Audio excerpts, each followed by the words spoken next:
Assalamualaikum sahabat semuanya. Semoga kita senantiasa diberi kesehatan dan kelancaran rizkinya. Amin ya Rabbal Alamin. Abu Nawas berdebat dengan pemabuk. Dikisahkan, pada suatu hari Abu Nawas sedang berjalan-jalan di pasar. Dia melihat seorang pria yang sedang mabuk berat. Pria itu bersikeras bahwa dia adalah manusia yang terpintar di dunia. Tentu saja Abu Nawas yang selalu siap untuk sebuah tantangan tidak bisa melewatkannya begitu saja. Dia mendekati pria itu dan kemudian berkata, "Hei saudaraku, aku ini menang debat dengan orang-orang pintar di pasar hari ini." Pria mabuk itu yang merasa yakin dengan kecerdasannya setelah beberapa teguk minuman dengan cepat menanggapi, "Aku adalah manusia paling cerdas di dunia ini. Aku bisa mengalahkan siapapun, apalagi kamu." Abu Nawas hanya mengangguk-angguk. "Baiklah, ayo kita mulai debatnya. Mana yang lebih baik, memiliki pengetahuan atau uang?" Pria mabuk itu dengan cepat menjawab, "Ya tentu saja uang lah. Dengan uang aku bisa mendapatkan segala sesuatu yang aku inginkan." Abu Nawas tersenyum sambil mengangguk. "Sangat masuk akal. Nah, sekarang kalau kamu yakin kamu itu orang yang paling cerdas di dunia ini, apa kamu mau mempertaruhkan uangmu untuk debat ini?" Pria mabuk itu yang semakin yakin dengan dirinya sendiri dan mengangguk dengan antusias. "Tentu saja, akan aku buktikan kecerdasanku. Aku akan mengalahkanmu." Abu Nawas tersenyum dan berkata, "Baiklah, begini saudaraku, apa yang akan kamu lakukan jika kamu memiliki pengetahuan tapi tidak memiliki uang?" Pria mabuk itu terdiam sebentar, lalu dengan percaya diri dia menjawab, "Oh, itu mudah. Aku akan menggunakan pengetahuanku untuk mendapatkan uang." Abu Nawas hanya tertawa. "Ya tidak salah, tapi bukankah dari awal kamu lebih memilih uang daripada pengetahuan? Dan sekarang uangmu habis dan kamu tidak mempunyai pengetahuan. Nah, bagaimana kamu bisa mendapatkan uang jika tidak memiliki pengetahuan, saudaraku?" Pria mabuk itu pun terdiam dan tidak bisa menemukan jawaban yang tepat. Sementara itu, orang-orang di sekitar mereka semua tertawa melihat pertunjukan lucu. Akhirnya pria mabuk itu menyadari bahwa dia telah kalah dalam debat melawan Abu Nawas, seorang ahli dalam memutarbalikkan kata-kata. Dengan malu dia mengakui kekalahannya. Kisah selanjutnya. Pada suatu hari, Baginda Raja memanggil Abu Nawas ke istana. Baginda Raja merasa perlu melakukan sesuatu yang bermanfaat untuk rakyatnya, terutama bagi anak-anak yatim yang membutuhkan perhatian dan kasih sayang. Baginda Raja percaya bahwa Abu Nawas mewujudkan ide ini. "Abu Nawas, aku ingin mengadakan kegiatan santunan untuk anak-anak yatim di kerajaan kita. Aku ingin mereka merasa dihargai dan dicintai. Apa yang harus kita lakukan untuk membuat acara ini lebih berkesan, Abu Nawas?" tanya Baginda Raja. Abu Nawas dengan tersenyum kemudian berkata, "Paduka, itu memang niat yang sangat mulia. Agar lebih berkesan, kita adakan pesta kecil untuk anak-anak yatim dengan makanan, permainan, dan hadiah. Namun, yang paling penting Paduka, kita harus memberikan waktu dan perhatian kita kepada mereka." Baginda Raja setuju dengan ide tersebut. Mereka mulai mempersiapkan acara santunan anak yatim. Mereka mengundang semua anak yatim di kerajaan dan menyediakan makan enak, permainan seru, dan hadiah-hadiah yang menarik. Hari yang dinanti pun tiba. Istana dipenuhi oleh tawa dan keceriaan anak-anak yatim. Baginda Raja dan Abu Nawas berjalan di antara anak-anak, berbincang dan bermain bersama mereka. Anak-anak merasa sangat bahagia dan bersemangat karena mereka jarang mendapatkan perhatian seperti ini. Melihat kebahagiaan di wajah anak-anak yatim, Baginda Raja merasa sangat terharu. Setelah beberapa saat, Abu Nawas meminta perhatian semua orang. Anak-anak, hari ini kita semua berkumpul untuk merayakan kebahagiaan bersama. Baginda Raja memiliki sesuatu yang ingin disampaikan kepada kalian. Baginda Raja tersenyum dan kemudian berkata, "Anak-anakku semua, aku sangat senang melihat kalian bahagia.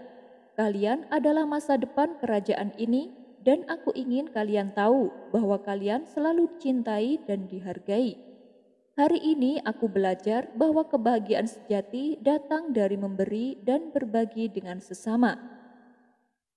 Salah satu anak yatim, seorang gadis kecil, mendekati Baginda Raja dan berkata, "Paduka, terima kasih telah mengundang kami. Kami sangat bahagia hari ini. Tapi yang paling kami hargai adalah waktu dan perhatian yang Anda berikan kepada kami." Mendengar kata-kata gadis tersebut, Baginda pun merasa sangat terharu. Dia menyadari bahwa makna sejati dari memberi bukanlah sekedar memberikan materi, tetapi juga memberikan waktu dan perhatian kepada mereka yang membutuhkan. Abu Nawas kemudian berkata, "Paduka, kebahagiaan yang kita rasakan hari ini adalah bukti bahwa kebaikan dan kasih sayang adalah hadiah terbaik yang bisa kita berikan. Anak-anak ini mungkin tidak memiliki banyak materi, tetapi mereka memiliki hati yang besar dan penuh kasih sayang." Acara santunan tersebut berakhir dengan penuh kebahagiaan. Anak-anak pulang dengan hati yang gembira dan penuh harapan. Baginda Raja dan Abu Nawas duduk bersama merenungkan apa yang telah mereka pelajari hari ini. "Abu Nawas, aku sangat berterima kasih atas bantuanmu. Hari ini aku belajar bahwa memberikan perhatian dan kasih sayang adalah hal yang paling penting dalam hidup ini." Abu Nawas tersenyum dan kemudian menjawab, "Iya, benar Paduka, memberi adalah salah satu cara terbaik untuk menemukan kebahagiaan sejati. Ketika kita memberi dengan tulus, kita juga menerima kebahagiaan yang tidak ternilai harganya." Abu Nawas, si buta dan si lumpuh. Dikisahkan di kerajaan Baghdad akan mengadakan pesta besar-besaran. Pesta ini bukan hanya dihadiri pembesar-pembesar istana, namun juga dihadiri oleh seluruh lapisan masyarakat, baik rakyat jelata maupun orang kaya. Tentu saja rencana Baginda Raja disambut gembira oleh semua rakyatnya, termasuk oleh dua orang yang lumpuh kakinya dan buta matanya. Akhirnya hari yang ditentukan pun telah tiba. Para penduduk berbondong-bondong mendatangi istana untuk menghadiri pesta kerajaan. Di lain tempat, tampak dua orang sedang duduk di sebuah warung. Kemudian salah satu dari mereka berkata, "Malang sekali nasibku, aku tidak bisa datang ke pesta karena kakiku lumpuh." Orang di sebelahnya membalas, "Aku juga diundang, tapi aku tak bisa datang karena keadaanku lebih buruk dari keadaanmu." "Memangnya kenapa denganmu?" tanya si lumpuh. "Mataku buta," jawabnya. Ternyata sedari tadi Abu Nawas juga berada di warung tersebut dan ia mendengar semua percakapan kedua orang itu. Karena kasihan, Abu Nawas menghampiri mereka dan memberi saran kepadanya, "Kalian bisa saja datang ke pesta, tapi kalian harus bekerja sama." Mendengar hal itu, kedua orang itu bertanya, "Bagaimana caranya, Tuan?" Abu Nawas lalu menjelaskan, "Kau yang matanya buta, gendong kawanmu yang lumpuh, sementara kau yang lumpuh yang akan menunjukkan jalannya." Setelah mendapat penjelasan tersebut, mereka pun terlihat gembira. "Itu ide yang bagus, Tuan. Terima kasih atas sarannya," sambut mereka berdua. Maka pergilah mereka berdua menuju istana menghadiri pesta. Karena jarak yang ditempuh lumayan jauh, di tengah perjalanan mereka memutuskan untuk beristirahat sebentar. Ternyata di tempat mereka beristirahat ada juga dua orang lain yang sedang bersedih karena tak bisa menghadiri pesta. Mereka adalah orang bisu dan orang tuli. Keduanya juga diundang ke pesta. Yang bisu bisa mendengar tetapi tidak bisa menjelaskan kepada temannya yang tuli itu. Sedangkan yang tuli bisa bicara tetapi tidak ada yang bisa dikatakannya. Mendengar keluhan tersebut, si lumpuh maupun si buta tak bisa memecahkan masalah ini. Di tengah-tengah kebingungannya, kembali muncul Abu Nawas di tengah-tengah mereka. "Nah, ini dia Tuan Abu. Dia pasti bisa menyelesaikan masalah kalian," kata si lumpuh dan si buta. Begitu mengetahui yang dihadapi adalah si bisu dan si tuli, Abu Nawas juga tak mampu membantu mereka. "Sampai kapanpun persoalan ini tak bisa terpecahkan," kata Abu Nawas dalam hati. Ia pun pergi meninggalkan mereka. Kisah selanjutnya dikisahkan dulu di era Syekh Hasan al-Basri, negara Irak dipimpin oleh gubernur yang kejam. Dia bernama Hajjaj bin Yusuf. Dengan kedudukannya yang tinggi, ia sering berbuat zalim kepada rakyatnya, bahkan kepada para ulama yang berani mengkritik dirinya. Adalah Syekh Hasan al-Basri, salah satu tokoh ulama terkenal yang paling vokal melontarkan kritik terhadap Hajjaj yang bertindak sewenang-wenang. Kala itu, tak banyak orang yang berani melawan penguasa yang kejam macam Hajjaj bin Yusuf.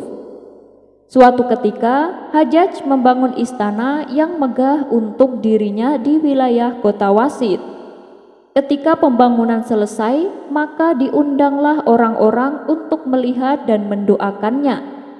Hasan al-Basri tak mau menyia-nyiakan kesempatan yang baik itu. Ketika ia tiba di istana Hajjaj yang baru, di hadapan orang-orang Hasan al-Basri berkata, "Kita mengetahui apa yang dibangun oleh manusia yang paling kejam, dan kita juga dapati Fir'aun. Dia membangun istana yang lebih besar dan lebih megah daripada bangunan ini. Namun kemudian Allah membinasakan Fir'aun beserta apa yang dibangunnya. Andai saja Hajjaj tahu bahwa penghuni langit telah membencinya dan penduduk bumi telah memperdayakannya." Beliau terus mengkritik dan mengecam tanpa ada rasa takut sama sekali. Sebagian orang yang mengkhawatirkan keselamatan Hasan al-Basri memintanya untuk berhenti. "Cukup wahai Syekh, cukup."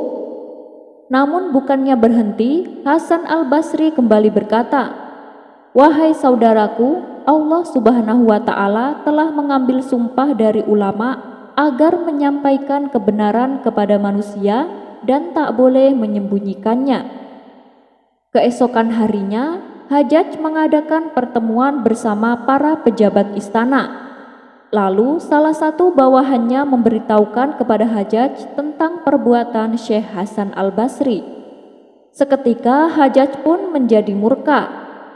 "Celakalah kalian, seorang dari budak-budak Basrah itu memaki-maki kita dengan seenaknya dan tak ada seorang pun dari kalian yang berani mencegah atau melarangnya. Demi Allah, akan kuminum darahnya di hadapan kalian, wahai para pengecut." Kemudian Hajjaj segera memerintahkan pengawalnya supaya menyiapkan pedang beserta algojonya dan menyuruh beberapa prajurit lain untuk menangkap Hasan al-Basri. Tak berselang lama, dibawalah Hasan al-Basri ke hadapan Hajjaj bin Yusuf. Begitu Hasan al-Basri melihat algojo dan pedangnya yang terhunus, beliau menggerakkan bibirnya membaca sesuatu. Lalu ia berjalan mendekati Hajjaj dengan kewibawaannya sebagai ulama di jalan Allah. Melihat aura Hasan al-Basri yang sangat berwibawa, mendadak mental Hajjaj menjadi ciut. Amarah yang tadinya memuncak tiba-tiba berubah menjadi lemah lembut. Hajjaj lalu mempersilahkan Hasan al-Basri untuk duduk di kursi kehormatan berdampingan dengannya. "Silakan duduk di sini wahai Syekh, silakan." Tentu saja seluruh yang hadir menjadi bengong dan terheran-heran melihat perubahan sikap Hajjaj bin Yusuf. Dengan tenang dan penuh wibawa, Hasan al-Basri duduk di tempat yang disediakan. Kemudian Hajjaj bertanya kepada Hasan al-Basri berbagai masalah hukum agama dan dijawab oleh Hasan al-Basri dengan jawaban-jawaban yang menarik, yang mencerminkan pengetahuannya yang luas. Merasa cukup dengan pertanyaan yang diajukan, Hajjaj lantas berkata, "Wahai Syekh, Anda benar-benar ulama yang hebat." Kemudian dia semprotkan minyak wangi ke jenggot Hasan al-Basri dan mengantarkannya sampai di depan pintu. Ketika sudah di luar istana, salah satu pengawal yang mengikutinya berkata kepada Hasan al-Basri, "Wahai Syekh, sesungguhnya Hajjaj memanggil Anda dengan tujuan untuk menghukum mati Anda. Tapi ketika Anda masuk dan melihat Algojo dengan pedangnya, saya perhatikan Anda membaca sesuatu. Doa apa yang Anda baca?" Hasan al-Basri menjawab, "Doa yang aku baca seperti ini. Wahai yang maha melindungi dan tempatku bersandar dalam kesulitan, jadikanlah amarahnya menjadi dingin dan menjadi keselamatan bagiku, sebagaimana engkau menjadikan api menjadi dingin dan keselamatan bagi Nabi Ibrahim." Karomah yang dimiliki Hasan al-Basri ternyata juga menurun kepada salah satu muridnya. Murid tersebut bernama Habib al-Ajami. Kala itu Hasan al-Basri sedang dikejar oleh para prajurit kerajaan. Guna menyelamatkan diri, Hasan al-Basri berlari menuju sebuah gua untuk bersembunyi. Kebetulan saat itu muridnya yang bernama Habib al-Ajami sedang berada di gua tersebut. Habib al-Ajami biasa menggunakan gua itu untuk melakukan uzlah. Uzlah adalah mengasingkan diri dari keramaian dan hanya fokus mendekatkan diri kepada Allah. Tak berselang lama, para prajurit yang sedang mengejar datang menghampiri Habib al-Ajami. "Apakah kau melihat Hasan al-Basri?" tanya mereka. "Iya, dia ada di dalam gua," jawab Habib al-Ajami. Mendengar jawaban tersebut, para prajurit langsung memasuki gua untuk menangkap Hasan al-Basri. Tapi setelah sekian lama mencari, mereka tidak menemukannya. Akhirnya dengan perasaan kecewa, para prajurit meninggalkan gua tersebut. Setelah mereka sudah benar-benar pergi, barulah Hasan al-Basri keluar dari persembunyiannya. Ia lalu menghampiri muridnya itu. "Habib, engkau adalah murid yang berbakti kepada guru, tapi mengapa engkau memberitahu persembunyianku?" Habib al-Ajami menjawab, "Maafkan saya guru, tapi andaikan tadi aku berdusta, niscaya kita berdua akan ditangkapnya dan tak ada yang selamat di antara kita." Mendengar jawaban sang murid, Hasan al-Basri kembali bertanya, "Lantas doa apa yang kau baca sehingga aku terlindungi dari kejaran dan penglihatan mereka, padahal mereka sampai 7 kali menyentuhku, tapi anehnya mereka tidak melihatku?" Habib pun menjawab, "Tadi aku membaca ayat kursi 10 kali, lalu aku berdoa kepada Allah, 'Ya Allah, kutitipkan guruku Hasan al-Basri kepadamu, maka lindungilah dirinya.'" Begitu mendengar jawaban sang murid, Hasan al-Basri merasa takjub dengan keluasan ilmunya. Kisah ini terdapat dalam kitab Tazkirah al-Auliya karya Farid al-Din Attar. Wallahu a'lam bishawab. Pada suatu ketika, Abu Nawas berkata di hadapan Baginda Raja.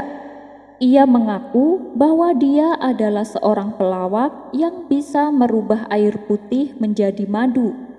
Mendengar hal itu, Baginda Raja tentu saja tak percaya begitu saja.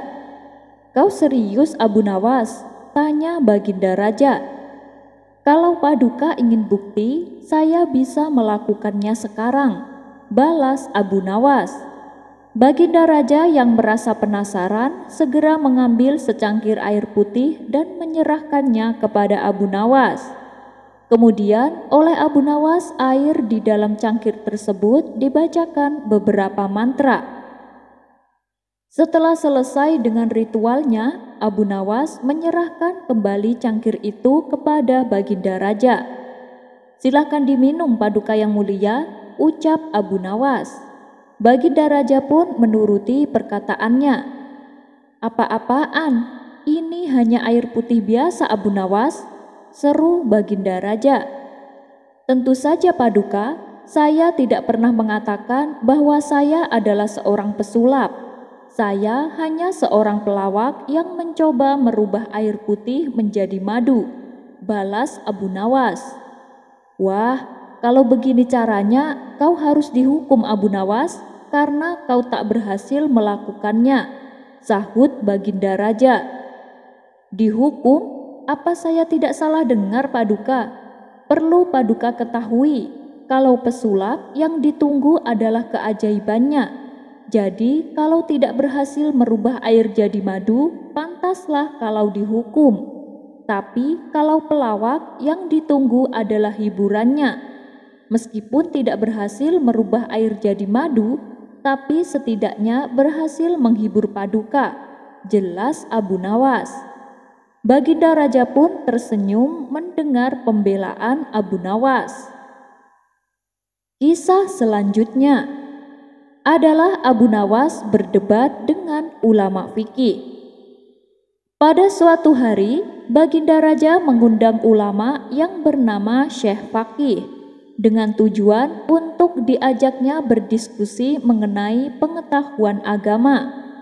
Ketika sang ulama fikih menunjukkan kepintarannya, Baginda Raja sangat terkesima dan tiba-tiba terlintas di benaknya akan sebuah ide yang konyol. "Engkau sungguh pintar, wahai Syekh, tapi apakah kau berani debat dengan Abu Nawas?" tanya Baginda Raja. "Kalau debatnya tentang hukum agama, saya siap, paduka," jawab Syekh Faqih. Maka dipanggillah Abu Nawas. Dan singkat cerita, sampailah ia di istana. "Wahai Abu Nawas, aku ingin kau berdebat dengan Syekh Faqih tentang pengetahuan agama. Apakah kau siap?" kata Baginda Raja. "Ampun paduka yang mulia, tapi ilmu agama bukanlah untuk perdebatan, melainkan sebagai petunjuk manusia agar berjalan di atas kebenaran," jawab Abu Nawas. "Iya, saya tahu. Tapi tujuanku agar pengetahuan agama saya semakin bertambah," balas Baginda Raja.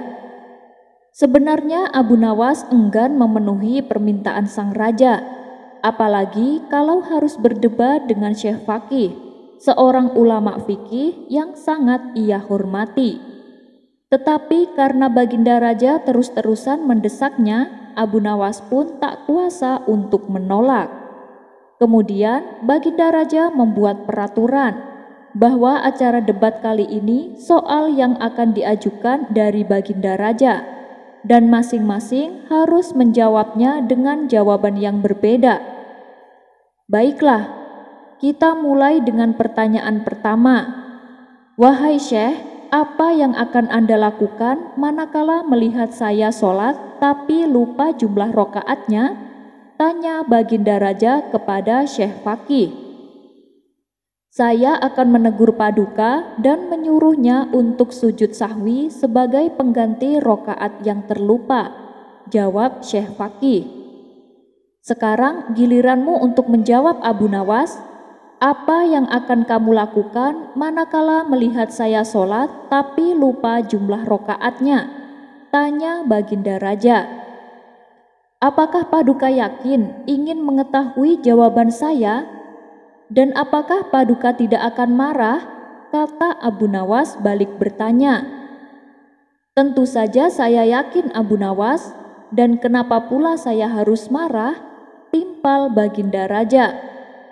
"Baik, untuk menjawab pertanyaan tersebut, saya butuh sebuah tongkat kayu," balas Abu Nawas. "Untuk apa?" tanya Baginda Raja heran. "Untuk memprak paduka," jawab Abu Nawas. Kemudian Baginda Raja memerintahkan pelayan istana membawakan tongkat kayu sesuai dengan permintaan Abu Nawas. Awalnya Baginda Raja mengira bahwa jawaban yang akan Abu Nawas tunjukkan adalah sebuah jawaban yang unik dan menarik. Tapi tiba-tiba kepala Baginda Raja dipukul pangkai tongkat oleh Abu Nawas. Sontak Baginda Raja berteriak kesakitan. "Kurang ajar kau Abu Nawas, apa maksud perbuatanmu?" bentak Baginda Raja. "Ini jawaban saya atas pertanyaan Paduka," kata Abu Nawas. "Maksudmu?" kata Baginda Raja bertambah emosi. "Begini Paduka, saat Paduka menemui tamu seorang raja, apakah Paduka pernah lupa tidak pakai baju?" tanya Abu Nawas. "Tidak pernah," jawab Baginda Raja. "Saat Paduka menemui tamu seorang raja, apakah Paduka pernah lupa di mana letak ruang tamu istana?" tanya Abu Nawas kembali. "Itu juga tidak pernah," jawab Baginda Raja. Menghadap sesama manusia saja, Paduka tidak pernah lupa apa dan bagaimana yang akan Paduka lakukan. Tapi kepada Tuhan yang menciptakan Paduka, kenapa Paduka sampai lupa jumlah rokaatnya? Bukankah itu sangat keterlaluan? Sedangkan Paduka masih gagah dan perkasa, dan usia Paduka juga belum tua dan pikun. Maka jawaban yang pantas adalah memukulnya pakai tongkat, jelas Abu Nawas. Mendengar penjelasan tersebut, Baginda Raja pun hanya terdiam. "Tapi tidak harus dipukul Abu Nawas, bisa dengan cara santun," ujar Baginda Raja. "Wahai Paduka, seumpama saya lupa dengan jawaban atas pertanyaan Paduka, apa yang akan Paduka lakukan?" tanya Abu Nawas. "Tentu saja aku akan menghukum kamu karena kau tidak bisa menjawabnya," balas Baginda Raja. "Nah, itulah perumpamaan atas jawaban saya Paduka. Tak perlu menegurnya dengan santun, langsung saja pukul pakai tongkat." Timpal Abu Nawas tak mau kalah. Karena dirasa percuma mendebat Abu Nawas, Baginda Raja lalu meneruskan dengan pertanyaan kedua. "Wahai Syekh, apa hukumnya meninggalkan sholat fardu?" tanya Baginda Raja kepada Syekh Fakih. "Tentu saja itu berdosa Paduka dan akan masuk neraka," jawab Syekh Fakih. Dan kali ini Baginda Raja membuat pertanyaan jebakan supaya bisa membalas perlakuan Abu Nawas. "Wahai Abu Nawas, tadi sudah dijelaskan bahwa orang yang meninggalkan sholat akan berdosa dan masuk neraka. Pertanyaannya adalah, berapa kedalaman neraka?" tanya Baginda Raja. Seketika Abu Nawas terkejut karena pertanyaan yang diberikan tidak sama dengan pertanyaan kepada Syekh Fakih. Tapi namanya saja Abu Nawas, ia selalu punya cara untuk menjawab.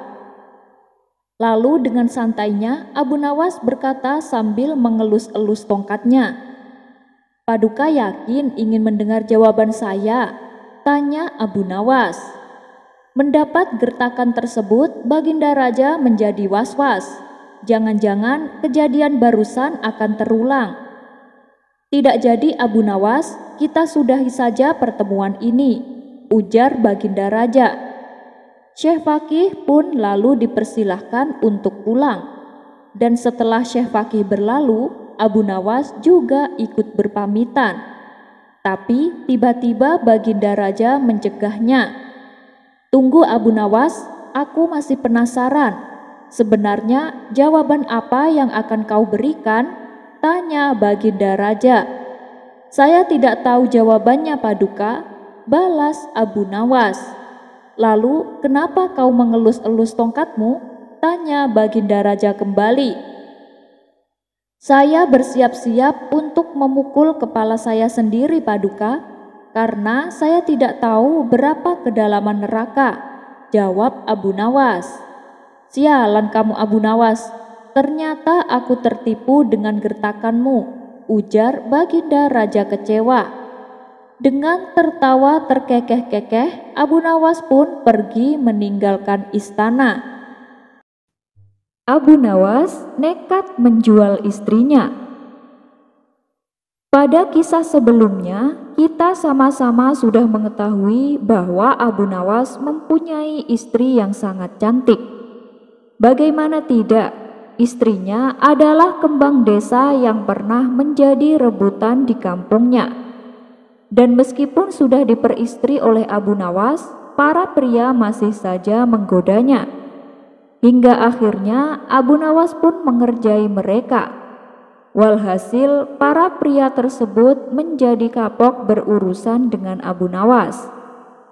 Dan ternyata kejadian itu terulang kembali. Kala itu, ada saudagar kaya dari negeri seberang datang ke kota Baghdad untuk berniaga.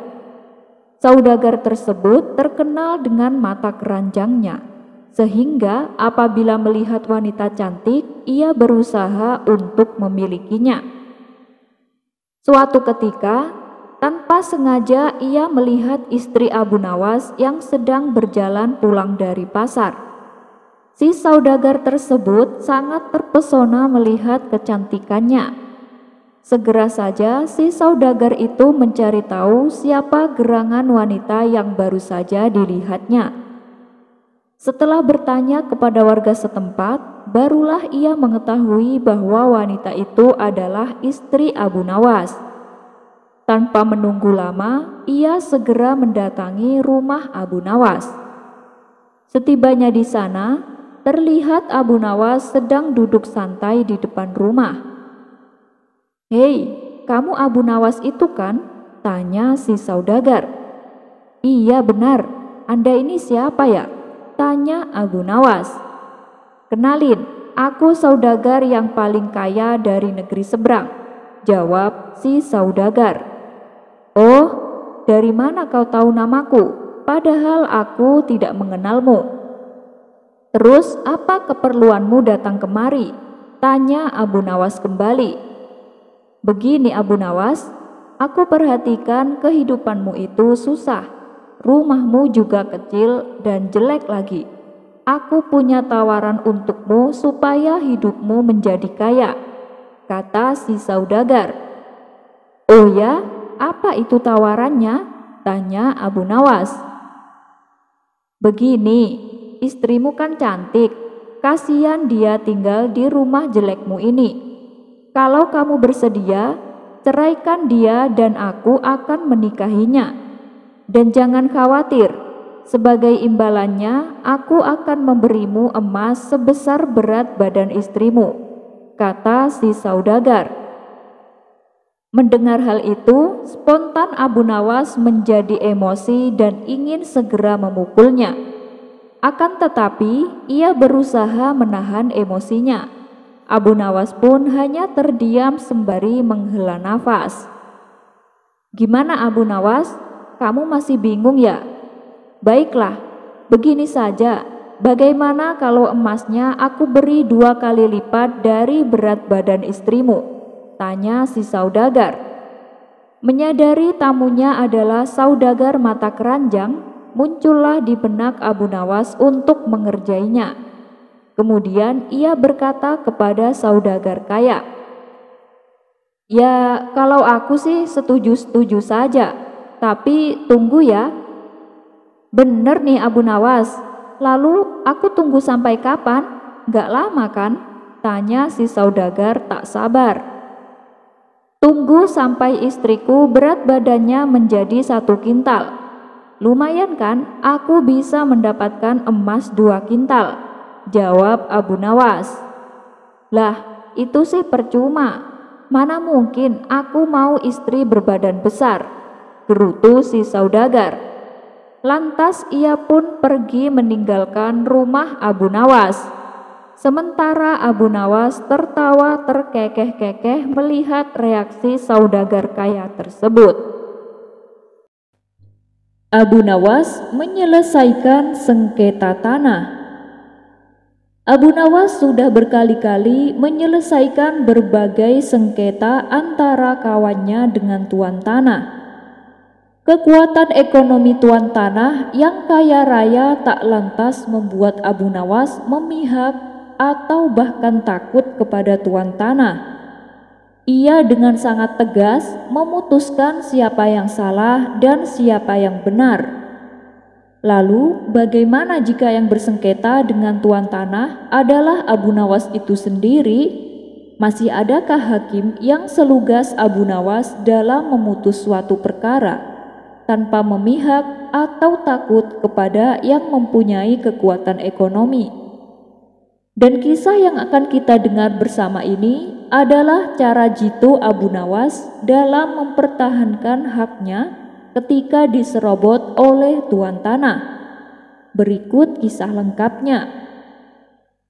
Suatu hari, Abu Nawas sedang melihat-lihat kebunnya yang sudah lama tak terurus. Ya, memang kondisinya seperti kebun tak bertuan. Di saat dirinya asyik di dalam kebunnya, tiba-tiba ada suara menghardik.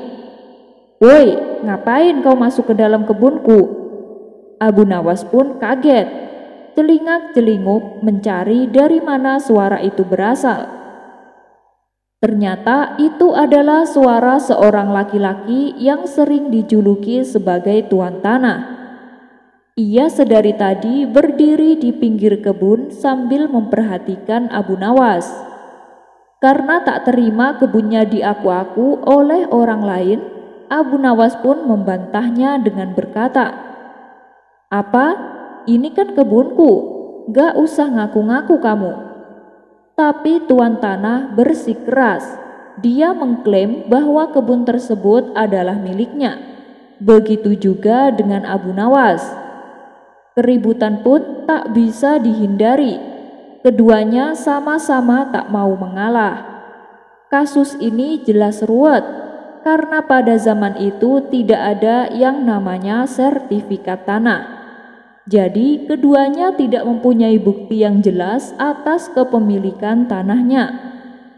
Tak ada jalan lain bagi Abu Nawas kecuali melapor kepada Baginda Raja. "Ya sudah, ayo kita minta keputusan kepada Baginda Raja," usul Abu Nawas. Tantangan tersebut tak membuat si tuan tanah mundur. Ia tetap meladeni permintaan Abu Nawas. Maka keduanya pun pergi ke istana untuk menghadap Baginda Raja. Di hadapan Baginda Raja, Abu Nawas pun mengadu, "Wahai Paduka yang mulia, saya mempunyai kebun di suatu daerah, tapi tiba-tiba ia mengaku-ngaku kalau tanah tersebut adalah miliknya," kata Abu Nawas. "Waduh, ini masalah rumit Abu Nawas. Agar masalahnya bisa diputus secara adil, mesti ditangani oleh hakim yang bijaksana," ujar Baginda Raja dengan angkat tangan. "Siap Paduka, saya setuju," balas Abu Nawas. Tapi yang menjadi persoalannya adalah siapa yang bisa menjadi hakimnya. Sebab ini bukan perkara mudah. Ini perkara yang rumit bin ruwet. Biasanya kalau ada urusan ruwet seperti ini, Abu Nawaslah solusinya. Lah, ini justru Abu Nawas sendiri yang mempunyai perkara. Jadi harus dicari hakim yang minimal selevel Abu Nawas untuk menangani kasus ini. Baginda Raja pun akhirnya mendapatkan hakim yang paling baik reputasinya di kota Baghdad. Hakim ini terkenal cerdas dan berwibawa. Orang-orang yang berperkara dengannya selalu puas dengan hasil keputusannya. Baginda Raja yakin hakim ini akan memutuskan perkara Abu Nawas dan tuan tanah dengan seadil-adilnya. Maka pada hari yang sudah ditentukan, sidang pun dilakukan di salah satu ruangan istana.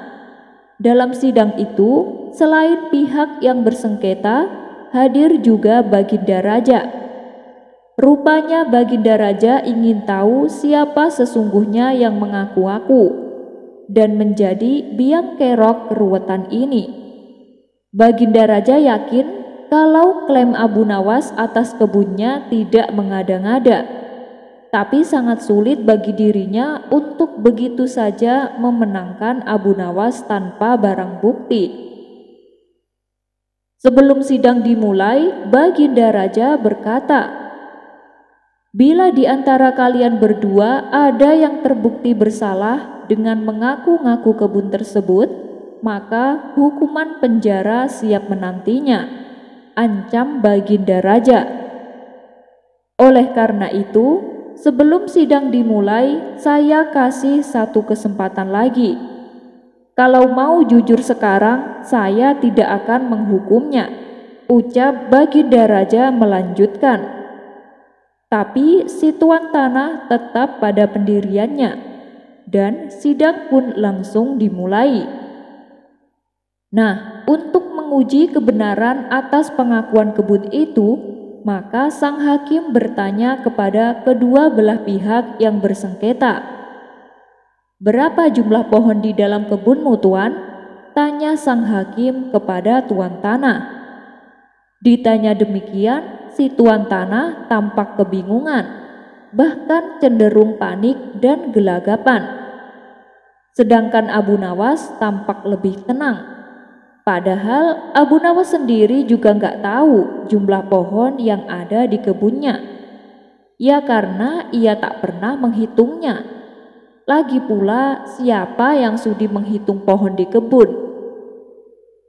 Setelah terdiam agak lama dan memperhatikan wajah gelagapannya tuan tanah, sang hakim kembali berkata kepada si tuan tanah, "Bagaimana mungkin Anda mengaku kebun tersebut milik Anda, sementara Anda tidak mengetahui jumlah pohonnya?"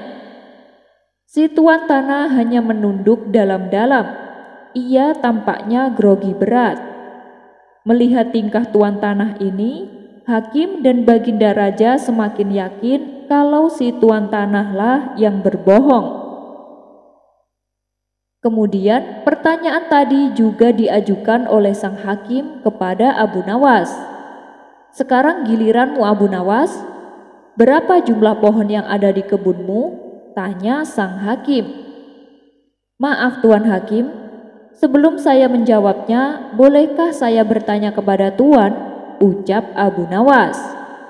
"Oh, silahkan Abu Nawas," jawab sang hakim. "Tuan Hakim, berapa lama Anda menempati rumah Anda yang sekarang?" tanya Abu Nawas. "Kira-kira sejak beberapa tahun yang lalu." "Memangnya kenapa Abu Nawas?" tanya Tuan Hakim heran.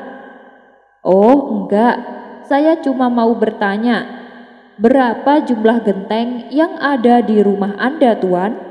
tanya Abu Nawas kembali. Hakim tersebut langsung tersenyum dengan pertanyaan Abu Nawas ini. Walaupun ia tak bisa menjawabnya, ia tahu kemana arah pertanyaan Abu Nawas itu. Lalu sang hakim memutuskan perkara itu dan berkata, "Persidangan kali ini saya putuskan, Abu Nawaslah pemilik sah kebun itu. Dan kamu tuan tanah, karena kamu telah berbohong, maka kamu akan dihukum masuk penjara," ujar sang hakim. Palu diketok dan persidangan pun selesai. Bisa ditebak wajah pucat tuan tanah itu saat dirinya diseret ke dalam penjara. Hakim yang terkenal adil dan bijaksana ini mengakui terkadang kecerdasan dan kejeniusan bisa patah oleh argumen. "Saya belum pernah menemui orang secerdas kamu, Abu Nawas," ujar sang hakim mengakui kehebatan Abu Nawas. Sekian dulu perjumpaan kita kali ini. Sampai bertemu lagi di kisah selanjutnya. Terima kasih yang sudah subscribe dan setia menonton channel ini. Wassalamualaikum warahmatullahi wabarakatuh.